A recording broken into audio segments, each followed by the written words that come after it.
నమస్తే అన్న అందరికీ నమస్కారం. ప్రస్తుతం ఉన్న పరిస్థితుల నేపథ్యంలో గల్ఫ్ దేశాలకు కువైట్ దేశం న్యాయకత్వం వహిస్తూ ఉంది.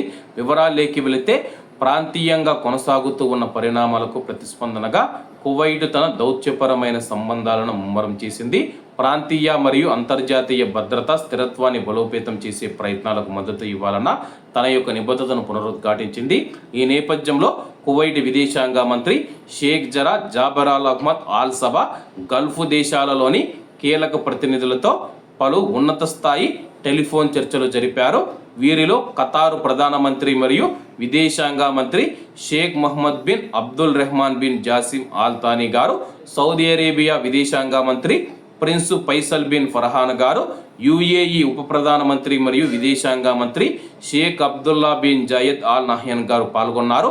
ఈ చర్చలు ఈ ప్రాంత వ్యాప్తంగా తాజా పరిణామాలు పరిష్కరించడానికి కొనసాగుతూ ఉన్న దౌత్యపరమైన ప్రయత్నాలు మరియు ప్రాంతీయ ప్రపంచ స్థాయిలలో భద్రతా స్థిరత్వాన్ని పెంపొందించేందుకు సమన్వయ వ్యూహాలపైన దృష్టి సారించాయి.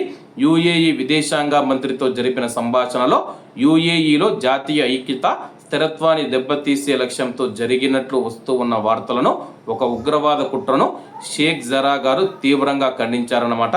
ప్రస్తుతం మనం చూసుకుంటే కానీ ప్రాంతీయ స్థిరత్వాన్ని పరిరక్షించేందుకు గల్ఫ్ దేశాల సమన్వయ కార్యక్రమానికి కువైట్ దేశం నాయకత్వం వహిస్తూ ఉంది.